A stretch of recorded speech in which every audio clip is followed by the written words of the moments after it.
Hey guys, so in this video we're going to learn how to do a power of a product and zero power law. And this is going to basically be my last exponent law video because we basically covered all the laws that we need to know. There are still some more laws, but I think for now let's just move on because I think we've had enough of exponent laws. So this is the basic formula right here, and then this is an example.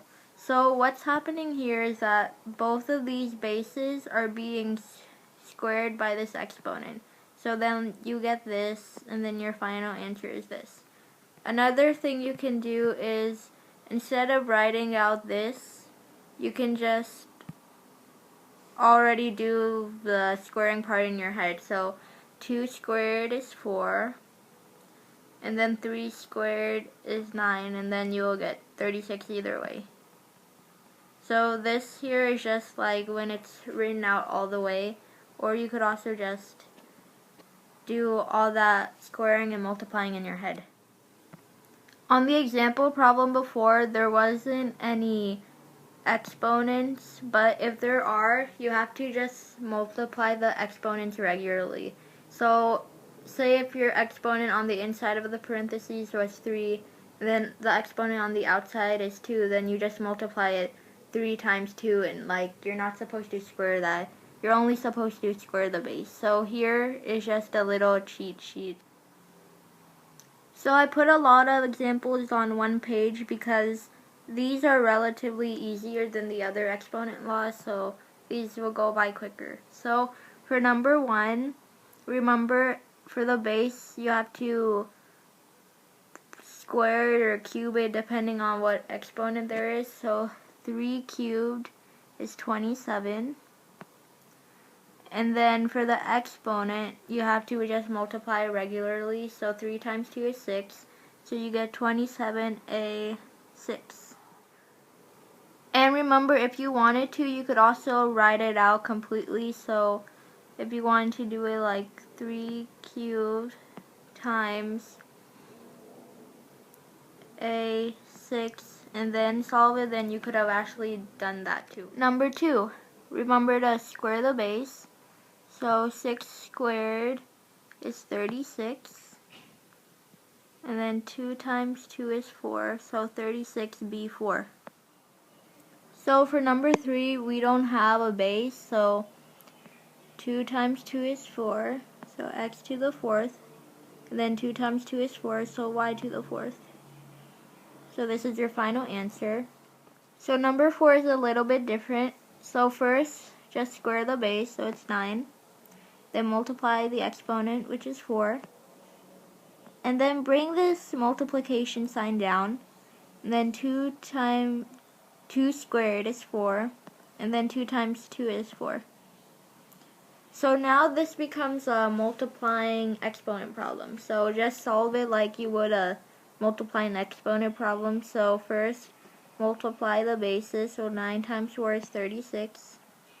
And then remember, we have to add the exponents together. So you get x8. So then this is your final answer in the end. Number 5. So we have to multiply this, not multiply, I mean bring this 2 to the 4th power. So that will be 16.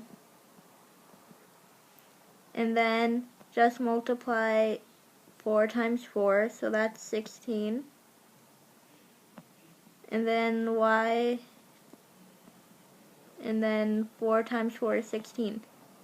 So this is your final answer in the end. Grab some paper, pause this video, and try doing these problems on your own.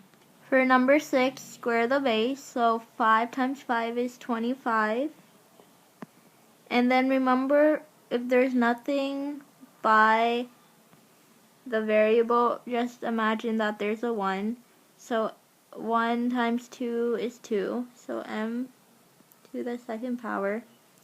And then 3 times 2 is 6, so n6. So this is your final answer in the end. Number 7, there is no base, so 4 times 2 is 8. And then 3 times 2 is 6. So remember to square the base, so 7 times 7 is 49. And then 4 times 2 is 8. So we have to bring 3 to the 4th power, which is 81. And then 4 times 4 is 16. And for 10, remember it's one of those different problems. So first square the base. So 2 to the 3rd power is 8. And then 2 times 3 is 6. Then bring the multiplication sign down. 3 to the 3rd power is 27. And then 3 times 2 is 6.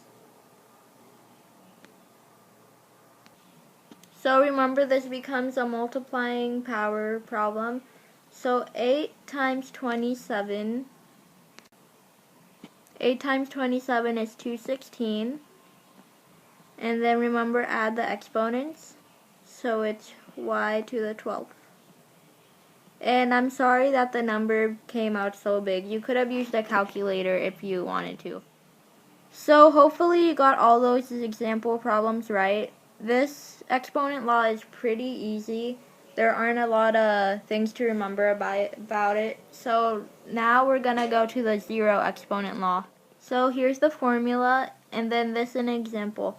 This is definitely the easiest exponent law because all you have to know is if the base has an exponent of 0, the answer is always 1 no matter what. So this is the easiest, and just remember that if that has a 0 exponent, it's 1 no matter what. So we honestly don't even have to do examples for this law since it's so easy, but I thought it would be fun since it's really easy to do. So remember, if it has a 0 for an exponent, the answer is 1. Then 12, if it has a 0 for an exponent, it's 1. And then, since this has a 0 exponent, it's 1. So that's it, really. Grab some paper, pause this video, and try doing these problems on your own. So number 14 is 1, and then number 15 is also 1. So hopefully you got those problems right. So the concepts in this video were pretty easy. And like I said before, this is my last exponent law video. And make sure to keep practicing the laws because they will get harder if you don't practice, because there are a lot of things to remember about them. And I'm really sorry that this video is late again. Just know that if I don't post a video on Saturday, I will post a video on Sunday. And in a couple weeks, I'm actually going to do a giveaway. And to be eligible for that, you have to be subscribed to me. So, subscribe. And if you like this video, please give it a big thumbs up.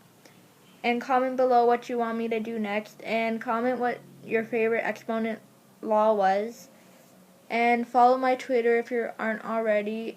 And remember that I post videos every Saturday usually. And thanks for watching.